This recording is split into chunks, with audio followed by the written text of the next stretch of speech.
कर्म का पहिया कहते हैं घूमता जरूर है, पर ये कब घूमता है और कैसे, ये समझना ना कई बार बड़ा मुश्किल हो जाता है। तो चलिए आज इसी रहस्य से पर्दा उठाते हैं। ये सवाल हम सबके मन में कभी न कभी तो आता ही है ना?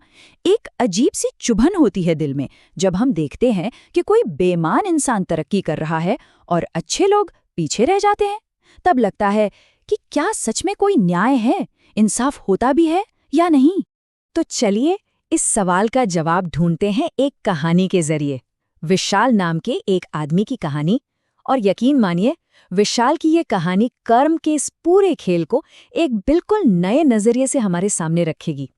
ये कहानी है एक ऐसे आदमी की जिसे लगता था कि वो सारे नियमों से, सारे कानूनों से ऊपर है, पर किस्मत ने उसके लिए कुछ और ही सोच रखा था। तो ये जो विशाल था, उसके दो चेहरे थे। दुनिया के लिए वो एक बहुत ही सीधा, धार्मिक और भरोसेमंद इंसान था। हर कोई उसकी मिसाल देता था।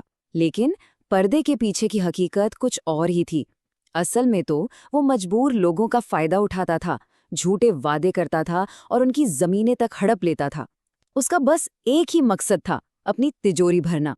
वो हमेशा यही सोचता था, अरे मुझे कौन देख रहा है। ये सिर्फ एक सवाल नहीं था, ये उसका अटूट विश्वास था, उसका घमंड था। उसे लगता था कि उसके इन बुरे कामों पर किसी की नजर ही नहीं है, और जब कोई देख ही नहीं रहा तो फिर नतीजा कैसा, सजा कैसी। पर यही सोच उसकी जिंदगी की सबसे बड़ी भूल बनने वाली थी। और देखिए, शुरुआत में तो ऐसा ही लगा कि उसका रास्ता सही है। धोखे के इस रास्ते पर चलकर उसकी दौलत बढ़ती गई, उसका घर और बड़ा हो गया। लेकिन जैसे जैसे ये सब बढ़ता गया, उसका दिल और भी कठोर और भी पत्थर का होता चला गया। हर नई बेईमानी उसे ये यकीन दिलाती कि वो जो कर रहा है वही सही है। सब कुछ ऐसा ही चल रहा था।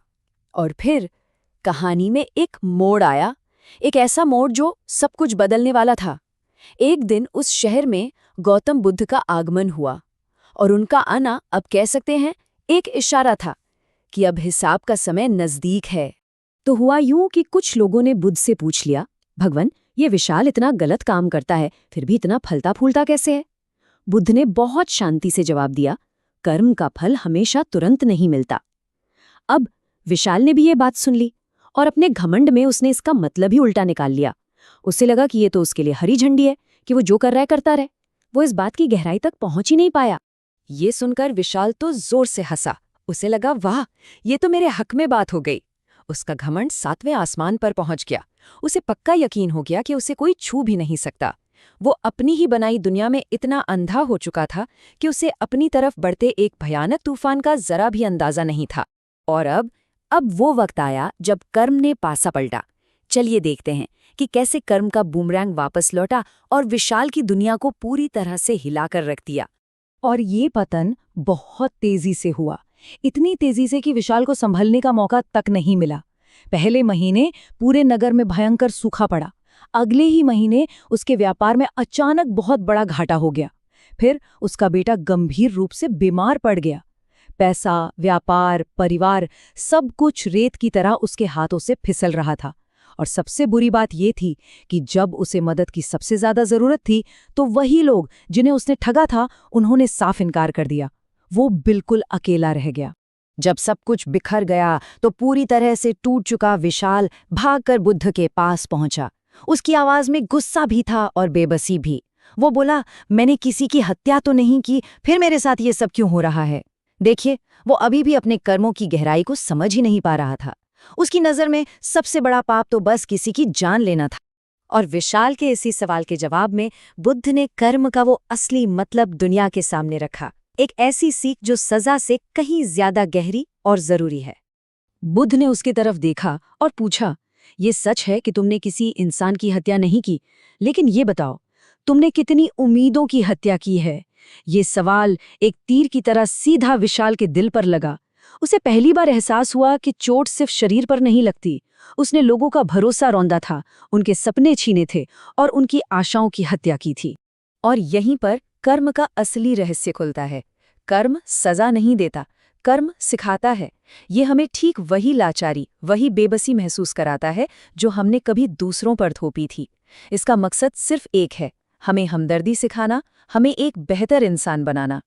और हाँ, एक और जरूरी बात, कर्म जब लौटता है तो वो सिर्फ उतना ही नहीं होता जितना हमने किया था, वो हमेशा ब्याज के साथ वापस आता है। समय के साथ हमारे हर काम की ऊर्जा बढ़ती जाती है और जब वो पलट कर आती है तो उसका असर कई गुना ज्यादा होता है, चाहे वो अच्छा हो या बुरा। उस एक पल में विशाल को सब कुछ साफ साफ नजर आ गया। पहली बार उसकी आंखें सच में खुलीं। उसने अपनी गलतियों को स्वीकार किया और उन्हें सुधारने का फैसला किया। उसने लोगों से जो कुछ भी छीना था वो सब लौटा दिया और बिना किसी स्वार्थ के उनकी सेवा में लग गया। यह आसान नहीं था, लेकिन यही उसकी आत्मा की शांति का एकमात्र रास्ता था। तो इस पूरी कहानी का निचोड़ क्या है? कर्म के इस कॉम्प्लिकेटेड सिस्टम को आखिर समझा कैसे जाए? इसे समझने के लिए एक बहुत ही पावरफुल एनालॉजी है। देखिए, हम अक्सर कर्म को एक कैमरे की तरह समझ लेते हैं कि जैसे हमने कुछ किया, क्लिक, उसका नतीजा तुरंत आ जाएगा। लेकिन असल में कर्म एक कैमरे जैसा नहीं, एक बीज जैसा है। आप कर्म का बीज बोते हैं और फिर आपको इंतजार करना होता है। सही समय आने पर, सही मौसम में वो बीज अपने आप फल देता है। इसमें वक्त लगता है। तो बस एक बात हमेशा याद रखनी है, हम जो भी करते हैं, अच्छा या बुरा, वो घूमकर हमारे पास वापस जरूर आता है। हो सकता है इसमें थोड़ा वक्त लगे, लेकिन ये लौटता जरूर है, हमेशा।